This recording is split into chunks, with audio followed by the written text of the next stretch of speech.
Student अभी recent में मैंने एक वीडियो अपलोड की थी जिसमें मैंने आपको क्लास 12 फिजिक्स के मोस्ट इंपॉर्टेंट 25 क्वेश्चंस कराए हुए थे।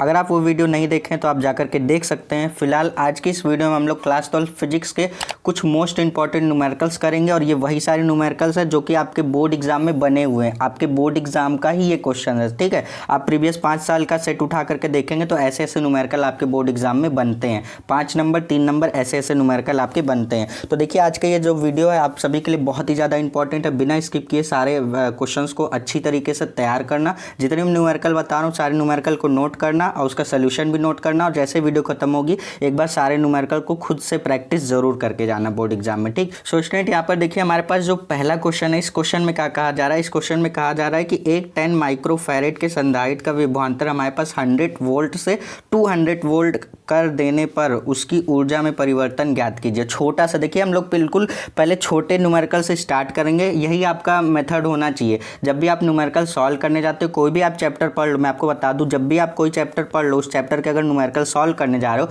पहले आप एग्जाम्पल को पकड़ो, एग्जाम्पल आपसे सॉल्व होने लगे, फिर उसके बाद सबसे ईजी न्यूमेरिकल्स पे जाओ, उसको सॉल्व करो, फिर आप धीरे धीरे करके न्यूमेरिकल्स के लेवल को बढ़ा सकते हो। ये नहीं कि स्टार्टिंग में ही आप ऐसे हाई लेवल के न्यूमेरिकल्स आप लगाने लगोगे। स्टार्टिंग में बिल्कुल बेसिक न्यूमेरिकल पकड़ो, उसको सॉल्व करो। उसी तरीके से यहाँ पे मैं आपको कराने वाला हूँ। ये बेसिक सा न्यूमेरिकल है, छोटा सा है, ध्यान से समझना।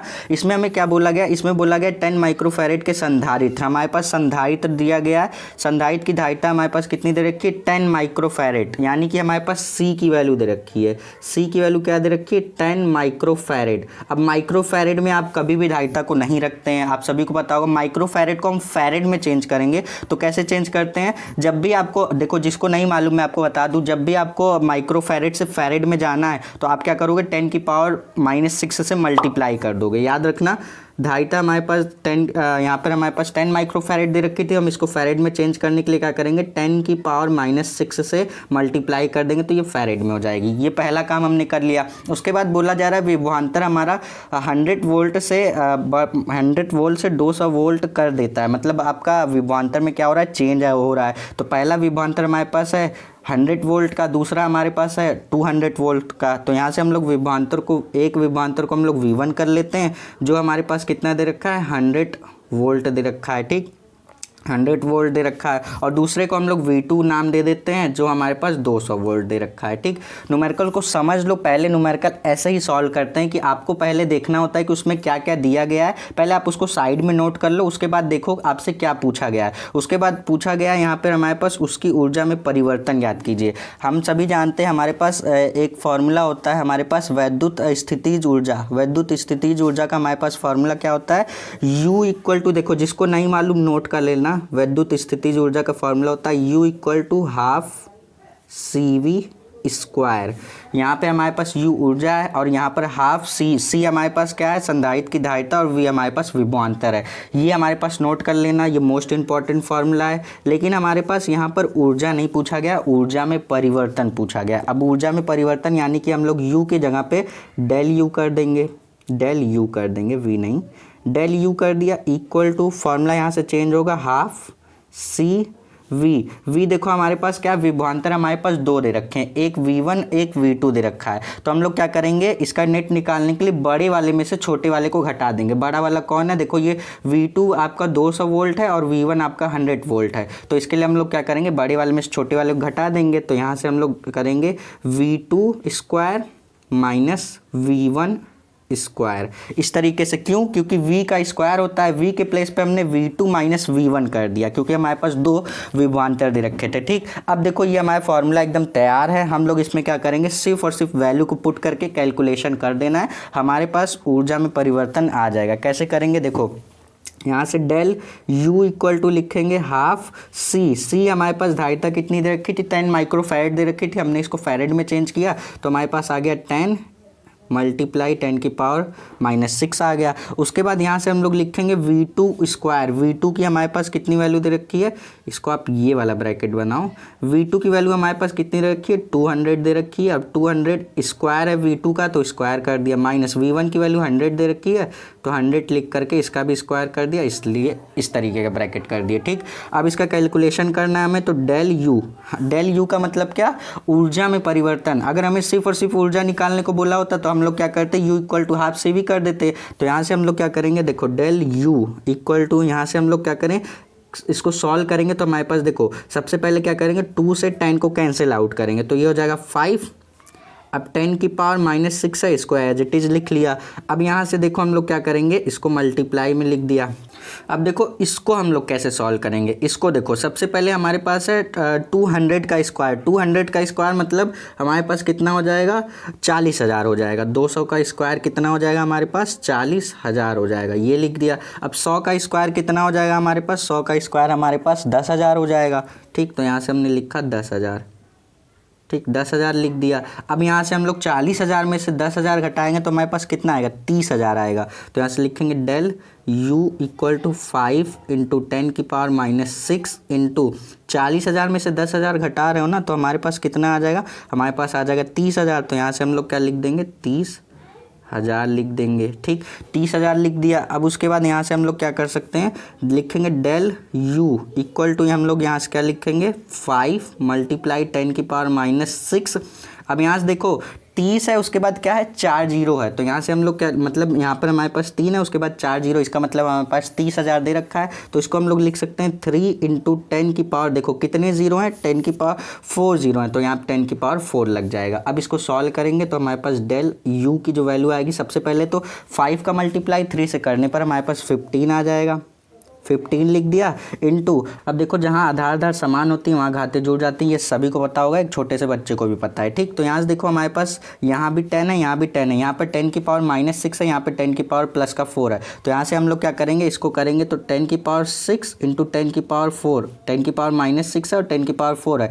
इसका सॉल्व करने पर आधार आधार समान घाते जुड़ेंगे तो 10 की पावर क्या आ जाएगा, -6 प्लस 4 का मतलब क्या आता है, -6 प्लस 4 का मतलब हमारे पास -2। 10 की पावर क्या आ गया, -2 आ गया, 10 की पावर -2। और ऊर्जा में हमारे पास क्या है, ऊर्जा में परिवर्तन है, तो यहाँ से हमारे पास इसका मात्रक लिखेंगे तो जूल हो जाएगा। ठीक, ये हमारे पास इस न्यूमेरिकल का हो जाएगा फाइनल आंसर। देखो इस टाइप के क्वेश्चन आपके बोर्ड एग्जाम में, छोटे छोटे क्वेश्चन आपके बोर्ड एग्जाम में बनते हैं। आई होप कि आपको समझ में आया होगा। हमारे पास हमने क्या क्या दे रखा था, हमारे पास धारिता दे रखी थी, विभवांतर 2 दे रखे थे, एक को V1 एक को V2 मान लिया, ये फॉर्मूला अप्लाई किया, बाकी बेसिक सा कैलकुलेशन करते हुए हमारा ये क्वेश्चन हो जाता है पूरा कंप्लीट।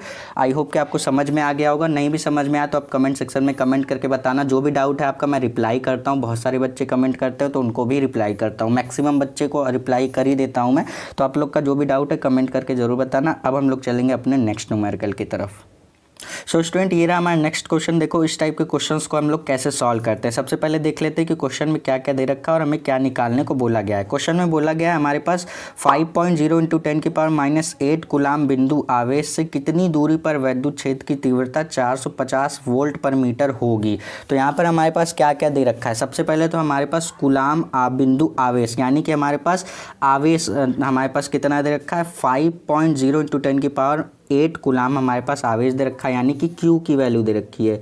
तो Q की वैल्यू हमारे पास 5.0 इंटू 10 की पावर क्या दे रखा है, -8 कूलाम आवेश हमारे पास दे रखा है। उसके बाद हमारे पास क्या पूछा गया, आवेश से कितनी दूरी पर पूछा गया, यानी कि हमारे पास R की वैल्यू पूछा गया, दूरी हमसे पूछा गया है, R की वैल्यू पूछी गई है। वैद्युत क्षेत्र की तीव्रता हमारे पास दे रखी है, जिसको हम लोग E से दिखाते हैं। वैद्युत क्षेत्र की तीव्रता, इंटेंसिटी ऑफ इलेक्ट्रिक फील्ड हम सभी जानते हैं कितना, E से दिखाते हैं, जो कि हमारे पास दे रखा है 450 वोल्ट पर मीटर, ये हमारे पास दे रखा है। सो स्टूडेंट देखो, अब हमारे पास एक फॉर्मूला होता है। फॉर्मूला क्या होता है, E इक्वल टू, E हमारे पास क्या होता है, यहाँ पे हमारे पास वैद्युत क्षेत्र की तीव्रता, E इक्वल टू हमारे पास फॉर्मूला होता है Q/R²। जब एक बिंदु आवेश के लिए हमारे पास वैद्युत क्षेत्र की तीव्रता निकालनी हो तो इस तरीके से हम लोग वैद्युत क्षेत्र की तीव्रता का फॉर्मूला ये अप्लाई करते हैं। यहाँ पर मैं आपको बता दूँ, E आपका वैद्युत क्षेत्र की तीव्रता है, K आपका क्या है, परावैद्युतांक है, और Q आपका आवेश है, और R आपका क्या है, दूरी है। ठीक, यहाँ से हमारे पास देखो E की वैल्यू दे रखी है, K की वैल्यू हमारे पास कांस्टेंट होती है, जिसकी वैल्यू K की वैल्यू जिसको नहीं मालूम वो नोट कर ले, 9 इंटू 10 की पावर 9 होती है। ठीक, सो स्टूडेंट यहाँ से हमारे पास देखो सारी वैल्यू दिख रही है, हम लोग को क्या निकालना है, आर निकालना है। तो हम लोग क्या करेंगे, सबसे पहले ई की वैल्यू कितनी दे रखी है, 450 दे रखी है। के की वैल्यू फिक्स होती है 9 × 10 की पावर 9 होता है, इंटू Q1 नहीं है हमारे पास, एक ही आवेश है तो Q हमारे पास है, जो कि हमारे पास 5 आवेश हमारे पास 5.0 × 10 की पावर -8 कूलाम दे रखी है अपॉन आर स्क्वायर है, यही हमारे पास आर की वैल्यू ही तो हमें निकालनी है। अब देखो आर स्क्वायर हमें निकालना है, तो हम लोग क्या करेंगे, आर स्क्वायर को इधर लेकर जाएंगे और ये 450 को इधर लेकर आएंगे। ठीक, तो यहाँ से हम लोग क्या करेंगे, इन दोनों का इंटरचेंज कर देंगे, तो आर स्क्वायर इक्वल टू सारी वैल्यू ऐसे सेम रहेगी, 9 × 10 की पावर 9 इंटू 5.0 × 10 की पावर -8 अपॉन में जहाँ पर आर था उसके प्लेस पर 450 आ जाएगा। ठीक, अब देखो इसका हमें सिंपली कैलकुलेशन करना है। कैलकुलेशन कैसे करेंगे, यहाँ से देखो सबसे पहले तो हम लोग इसका मल्टीप्लाई करेंगे, 5.0 का मल्टीप्लाई हम लोग किससे करेंगे, 9 से करेंगे। तो लिखा आर स्क्वायर इक्वल टू, सो यहाँ से देखो हमारे पास 5.0 का मल्टीप्लाई 9 से करने पर 45, यहाँ पर हमारे पास 45 आ जाएगा, इंटू 10 की पावर 9 है, 10 की पावर -8 है, आधार समान है, घाते जोड़ेंगे तो यहाँ से हमारे पास 10 की पावर 1 आएगा। 10 की पावर 1 का मतलब 10 ही लिखते हैं, और अपॉन में हमारे पास क्या दिख रहा है, अपॉन में हमारे पास 450 है, ऊपर भी 450 बन गया, नीचे भी 450 बन गया। देखो ये आपका कितना है, इसको भी हम लोग लिख सकते हैं 450 और इसको भी लिख सकते हैं 450। अब इसको कैंसिल आउट करेंगे तो हमारे पास आर की जो वैल्यू आएगी, आर स्क्वायर की जो वैल्यू आएगी वो आएगी 1। अब आर स्क्वायर की वैल्यू 1 है, इसका मतलब आर की जो वैल्यू आएगी वो भी 1 आएगी। क्यों, स्क्वायर इस पर लगाएंगे तो इसको 1 पर स्क्वायर लगा दो या फिर कितनी भी पावर लगा दो वो आता ही 1 है। तो यहाँ से हमारे पास आर क्या है, दूरी, तो दूरी हमारी मीटर में होती है, तो 1 मीटर। हमारे पास यही क्वेश्चन में पूछा क्या गया था, बिंदु आवेश से कितनी दूरी पर विद्युत क्षेत्र की तीव्रता 450 वोल्ट पर मीटर हो जाएगी। तो 1 मीटर पर हमारे पास क्या हो जाएगा, विद्युत क्षेत्र की तीव्रता 450 वोल्ट पर मीटर हो जाएगी। इस टाइप के क्वेश्चन आपके बोर्ड एग्जाम में पूछे गए हैं और इस बार भी पूछे जाने के चांसेस हैं, तो इसलिए आप इन सभी न्यूमेरिकल को सीरियस होकर के अच्छी तरीके से तैयार करके जाना। अब चलते हैं अपने नेक्स्ट न्यूमेरिकल की तरफ। सो स्टूडेंट, ये रहा हमारा नेक्स्ट क्वेश्चन। देखो इस टाइप के क्वेश्चन आप देख करके बिल्कुल भी मत डरा करो। लैंग्वेज वाले क्वेश्चन आपको लग रहा होगा कि ये इतना बड़ा सा क्वेश्चन है तो इसका सोल्यूशन भी बहुत बड़ा होगा और बहुत डिफिकल्ट होगा, ये आपका माइंडसेट हो चुका है, क्योंकि ऐसा बिल्कुल भी नहीं होता है। आप देखो जितने भी क्वेश्चन आपके लैंग्वेज वाले क्वेश्चन होते हैं ना वो बहुत ही ईजी होते हैं, बस आपको पकड़ने की देर होती है कि उसमें क्या पूछा गया और क्या क्या दिया गया। ये 2 पॉइंट अगर आप पकड़ लेते हो तो न्यूमेरिकल आपसे डेफिनेटली सॉल्व हो ही जाएंगे। ठीक, सो स्टूडेंट यहाँ पर देखो इस क्वेश्चन को मैं आपको एकदम स्टार्टिंग से पढ़ते हुए एक एक पॉइंट को समझाते हुए चलूँगा। पहले क्वेश्चन को पढ़ते हैं। क्वेश्चन में बोला गया है 9.0 माइक्रोकूलाम के एक बिंदु आवेश से 5 मीटर की दूरी पर माइनस हमारे पास -2 माइक्रोकूलाम का दूसरा बिंदु आवेश वायु में रखा है। इन दोनों आवेशों से 3 मीटर की दूरी पर स्थित बिंदु पर विद्युत विभव के मान की गणना कीजिए। ठीक है, हमारे पास ये बोला गया हमें विद्युत विभव के मान की गणना करना है, यानी कि हमें क्या निकालना है, विद्युत विभव निकालना है। सबसे पहले क्वेश्चन तो ये हमने पढ़ लिया, अब आपको नहीं समझ में आया होगा तो मैं आपको एक एक लाइन समझाता हूँ। सबसे पहले बोला गया 9.0 माइक्रोकूलाम के एक बिंदु आवेश, यहाँ पर सपोज करो यहाँ पर हमारे पास एक बिंदु है, ये हमारे पास आवेश है, कितना है ये 9.0 माइक्रोकूलाम हमारे पास आवेश दे रखा है। इसको हम लोग क्या मान लेते हैं, इसको Q1 पहला आवेश मान लेते हैं। उसके बाद बोला गया इस आवेश से 5 मीटर की दूरी पर मान लेते हैं 5 मीटर यहाँ तक आएगा और ये 5 मीटर का डिस्टेंस है। ठीक, 5 मीटर की दूरी पर दूसरा आवेश है जो कि हमारे पास कितना दे रखा है, -2 माइक्रोकूलाम दे रखा है, जिसको हम लोग Q2 मान लेते हैं। उसके बाद बोला गया है जो वायु में रखा गया यहाँ तक बोला गया। उसके बाद बोला इन दोनों आवेशों से 3 मीटर की दूरी पर स्थित, यहाँ पर बोला गया 3 मीटर की दूरी पर स्थित बिंदु पर, यहाँ पर सपोज करो इन दोनों आवेश से मतलब यहाँ पर एक बिंदु है जो यहाँ से भी 3 मीटर की दूरी पर है और यहाँ से भी 3 मीटर की दूरी पर है, और बोला गया इसी बिंदु पर हमें विद्युत विभव का मान निकालना है। आई होप कि आपको समझ में आ गया होगा। फिर से समझा दूँ, हमारे पास एक आवेश है, इस आवेश से 5 मीटर की डिस्टेंस पर हमारे पास दूसरा आवेश है। ठीक, इतनी इतनी बात क्लियर हो गई होगी। अब उसके बाद इन दोनों आवेशों से 3 मीटर की दूरी पर, ये भी 3 मीटर है और ये भी 3 मीटर की दूरी पर हमारे पास एक बिंदु है जिस पर हमें वैद्युत विभव निकालना है। अब आपको समझ में आ गया होगा। अब हम लोग देखते हैं कि हमारे पास क्वेश्चन में क्या क्या दे रखा है। अब सबसे पहले तो हमारे पास एक आवेश दे रखा है, दो आवेश दे रखा है। दो आवेश दे रखे हैं तो हम लोग पहले आवेश को Q1 और दूसरे आवेश को Q2 मानकर चलेंगे। पहला आवेश हमारे पास Q1 दे रखा है जिसकी वैल्यू दे रखी है 9.0 माइक्रो कूलाम। देखो माइक्रो कूलाम, माइक्रो फैरेड जब भी दे रखा होता है हम उसको माइक्रो में नहीं रखते हैं, हम उसको क्या करते हैं, अगर माइक्रो फैरेड है तो फैरेड में चेंज कर लेते हैं, माइक्रो कूलाम है हमारे पास तो उसको कूलाम में चेंज कर लेते हैं। तो यहाँ से हमारे पास माइक्रो कूलाम है, कूलाम में चेंज करने के लिए हम लोग क्या करेंगे, वही मेथड लगाएंगे कि 10⁻⁻6 से मल्टीप्लाई कर देंगे। तो लिखा 9.0 इंटू 10⁻⁻6 से मल्टीप्लाई किया तो ये कूलाम में हो गया। तो ये पहले वाले की बात हो गई। अब दूसरे वाले आवेश के लिए हमारे पास हम लोग Q2 ले लेंगे। Q2 की वैल्यू -2 माइक्रो कूलाम दे रखी है, इसको भी हम लोग कूलाम में चेंज करने जाएंगे तो हम इसको लिखेंगे Q2 equal to -2 into 10⁻⁻6 coulomb हो जाएगा। तो हमने Q1, देखो जब भी हम Q1 और Q2 की वैल्यू रखेंगे तो Q1 की वैल्यू ये वाली रखेंगे जो कि कूलाम में है और Q2 की वैल्यू ये वाली रखेंगे। ठीक, तो ये हमारे पास दो आवेश है। सबसे पहले हम लोग क्या करेंगे, पहले वाले आवेश के कारण इस बिंदु पर वैद्युत विभव निकालेंगे, फिर उसके बाद दूसरे वाले आवेश के कारण इस बिंदु पर वैद्युत विभव निकालेंगे, फिर उन दोनों को क्या करेंगे, जोड़ देंगे तो एक नेट आ जाएगा। ठीक, सबसे पहले हम लोग क्या करते हैं, सबसे पहले हम लोग यहाँ पे मैं स्टेटमेंट लिख देता हूँ Q1 आवेश, यहाँ पे मैं लिख देता हूँ Q1 आवेश से, Q1 आवेश यानी कि ये वाले आवेश से R equal to 3 metre, R equal to 3 metre की दूरी पर, मैं स्टेटमेंट एक लिख दे रहा हूँ, दूसरा आपको समझ में आ जाएगा, की दूरी पर स्थित बिंदु। देखो Q1 से R इक्वल टू 3, Q1 से 3 मीटर की दूरी पर स्थित बिंदु पर वैद्युत विभव, ये मैंने स्टेटमेंट लिख दिया जिससे कि आपको लॉन्ग टाइम तक याद रहेगा, वैद्युत विभव। अब देखो यहाँ से हम लोग इस वाले मतलब Q1 के लिए इस बिंदु पर वैद्युत विभव निकाल रहे हैं तो हम लोग इसको V1 मान लेते हैं। उसी तरीके से जब इस वाले के लिए इस पॉइंट पर वैद्युत विभव निकालेंगे तो हम लोग उसको V2 मान लेंगे। ठीक, तो V1 इक्वल टू वैद्युत विभव का फार्मूला क्या होता है, 1/4πε0 Q/R, ये हमारे पास फार्मूला होता है। तो यहाँ से हम लोग क्या करेंगे, 1/4πε0 की वैल्यू सेम होती है जो मैंने अभी आपको K की वैल्यू बताई, वहाँ पर यहाँ से आप देखेंगे तो V1 इक्वल टू 4πε0 की वैल्यू क्या होती है, 9 × 10⁹ होती है। अब इसका मात्रक आप लोग को कमेंट करके बताना है क्योंकि मैंने अपनी बहुत सारी वीडियो में बताया हुआ है आपको। तो यहाँ पे जिस किसी को भी इसका मात्रक पता है वो कमेंट करके ज़रूर बताएगा, जिसका भी कमेंट सही होता है उसको इस तरीके से मैं हार्ट ज़रूर दूंगा। तो यहाँ से हमने क्या किया, 1/4πε0 की वैल्यू रख दी, 9 × 10⁹ रख दी। उसके बाद यहाँ से हम लोग क्या करेंगे, Q1 मतलब Q की वैल्यू रखेंगे, यहाँ से आप Q1 कर सकते हो क्योंकि आप V1 निकाल रहे हो ना, तो Q1 कर सकते हो।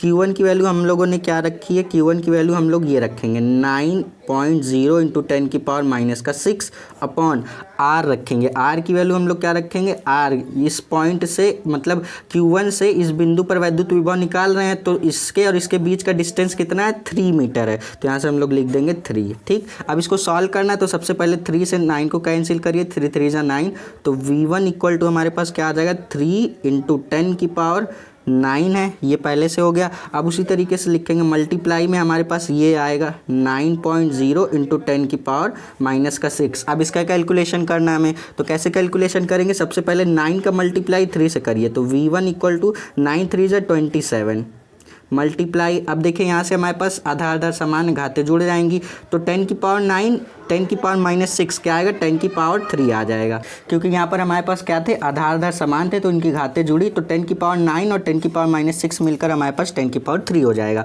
अब इसको आप सॉल्व करोगे, 10⁻3 का मतलब क्या, 30, तो यहाँ पे हमारे पास 27 है 10⁻3, तो यानी कि यहाँ से हम लोग लिख सकते हैं 27 और यहाँ पर हम लोग 0 3 बार लगा सकते हैं, इसका मतलब 27,000। यहाँ से हमारे पास V1 की वैल्यू क्या आ गई, 27,000 वोल्ट आ गई। ठीक, 27,000 वोल्ट आ गई। V1 की वैल्यू किसके लिए, Q1 आवेश, मतलब Q1 आवेश से इस बिंदु पर हमने विभव निकाला, वैद्युत विभव निकाला, तो वो कितना है, 27,000 वोल्ट आया। अब उसी तरीके से Q2 के लिए हम लोग क्या करेंगे, Q2 के लिए इस बिंदु पर वैद्युत विभव निकालेंगे, तो यही स्टेटमेंट में आप फिर से लिख सकते हो। यहाँ पर मैं लिख दे रहा हूँ Q2 आवेश पूरा स्टेटमेंट तो नहीं लिखूंगा, आप पूरा स्टेटमेंट चाहो तो लिख सकते हो, नहीं भी लिखोगे तो भी आपका काम बन जाएगा। आपका न्यूमेरिक वैल्यू देखा जाता है कि आपने सही किया है कैलकुलेशन कि नहीं। ठीक, ये स्टेटमेंट लिख दोगे तो आपका एक एग्जामिनर पर पॉजिटिव इफेक्ट पड़ेगा, वो अच्छे मार्क्स आपको दे सकता है। ठीक, तो ये सारी चीज़ें हमने लिख दी। उसी के तरीके से अब हम लोग Q2 पर निकालेंगे। Q2 पर निकाल रहे हैं तो यहाँ से हम लोग लिखेंगे V2, क्योंकि Q1 पर निकाला तो उसको V1 लिखा, Q2 पर निकालना तो V2 लिखेंगे। 1/4 पाई एप्सिलॉन नॉट, ये कांस्टेंट होता है। यहाँ पर हम लोग लिखेंगे Q2/R। Q2 की वैल्यू हम लोग क्या रखेंगे, ये रखेंगे। माइक्रोफैरेड में थी, माइक्रो कुलाम में थी, हमने इसको कुलाम में जो चेंज किया वही वाला रखेंगे। तो यहाँ से हम लोग लिखेंगे V2 = 1/4 पाई एप्सिलॉन नॉट की वैल्यू फिक्स होती है, जो कि होती है 9 × 10⁹। अब उसी तरीके से Q2 की वैल्यू रखेंगे, Q2 की वैल्यू -2 × 10⁻⁻6 रखेंगे अपॉन R की वैल्यू दोनों के लिए क्या रखेंगे, देखो इस वाले आवेश से इस बिंदु की दूरी क्या है 3 मीटर, और इस वाले आवेश से भी मतलब बिंदु की दूरी कितनी है 3 मीटर। तो दोनों के लिए R की वैल्यू क्या होगी, सेम रहेगी। तो यहाँ पर भी हमने क्या लिख दिया 3 मीटर। उसी तरीके से यहाँ पर भी कैंसिल आउट कर देंगे सेम कैलकुलेशन करते हुए। यहाँ से हम लोग लिखेंगे V2 = 3, आपके पास कितना हो जाएगा 3 3 × 9, तो 3 × 10⁹ यहाँ से लिखेंगे -2 × 10⁻⁻6 -2 मल्टीप्लाई कितना करेंगे, -2 मल्टीप्लाई हम लोग 3 करेंगे तो क्या आएगा -6 आएगा। -6 मल्टीप्लाई 10 की पावर, देखो आधा समान घाते जुड़ेंगे, 10⁹9 10⁻⁻6 कितना आएगा 10⁻3। 10⁻3 का मतलब क्या हो जाएगा हमारे पास, 10⁻3 का मतलब V2 की वैल्यू हमारे पास -6 और यहाँ से हमारे पास 6000 आ जाएगा वोल्ट। ये हमारे पास V2 की वैल्यू आ गई। अब हमें नेट वैद्युत विभव निकालना हो तो हम लोग क्या करेंगे, दोनों को जोड़ देंगे, V1 और V2 को जोड़ देंगे। नेट वैद्युत विभव मान लेते हैं V है, और हम लोग V के प्लेस पे लिख सकते हैं V1 + V2, दोनों को जोड़ देंगे तो हमारे पास कुल वैद्युत विभव आ जाएगा। तो V1 की वैल्यू हमारे पास कितनी है 27000 वोल्ट, तो लिखा V = 27000 कर दिया। उसी तरीके से प्लस यहाँ से हमारे पास V2 की वैल्यू कितनी है -6000। ठीक, वोल्ट हमारे पास दे रखी है, इन दोनों को ऐड करते हैं तो V की वैल्यू कितनी आ जाएगी 27000 -6000 कितनी हो जाएगी हमारे पास, यहाँ से हमारे पास आ जाएगा V = 21,000 आ जाएगा। 27000 में से 6000 घटाओगे तो 21000 ही तो आएगा। 21000 को आप इस तरीके से भी लिख सकते हो, V = आप चाहो तो यहाँ पर भी लिख सकते हो कि आपके पास कुल वैद्युत विभव जो आया है 21000 वोल्ट आ गया। यहाँ पर भी लिख सकते हो, चाहो इसको ढंग से लिखना तो आप लिखोगे 21 और 10⁻3 0 है ना, तो 3 लगा करके वोल्ट। इस तरीके से आप कुल वैद्युत विभव ये भी आ जाएगा। ये न्यूमेरिकल लॉन्ग न्यूमेरिकल था, आपके बोर्ड एग्जाम में 5 नंबर में ये न्यूमेरिकल बना है आपके बोर्ड एग्जाम में। ठीक, आप चाहो तो प्रीवियस ईयर का सेट उठा करके देख सकते हो, ऐसे क्वेश्चन आपके बोर्ड एग्जाम में बनते हैं। ऐसे लॉन्ग क्वेश्चन थोड़े से बन जाते हैं, घबराना नहीं है। देखो कितना इजी था, स्टेप बाय स्टेप बस करना था। एक बार इस वाले आवेश के लिए बिंदु पर वैद्युत विभव निकालना था, इस वाले आवेश के कारण इस बिंदु पर वैद्युत विभव निकालना था। इसी तरीके से ये क्वेश्चन हो जाता है हमारा कंप्लीट। आई होप कि आपको समझ में आया होगा ये क्वेश्चन अच्छी तरीके से। कहीं भी कोई भी डाउट रह जाता है तो आप सीधे कमेंट बॉक्स में कमेंट करके पूछ सकते हैं। आशा करता हूँ वीडियो पसंद आई होगी आपको। अगर वीडियो थोड़ी सी भी इन्फॉर्मेटिव लगी होगी तो चैनल को सब्सक्राइब करने के साथ साथ हमारा उत्साह बढ़ाइए, जिससे कि मैं आपको और भी इसी तरीके के बेस्ट कंटेंट देता रहूँगा। अब मिलते हैं नेक्स्ट वीडियो में, तब तक के लिए पढ़ते रहिए। All the best.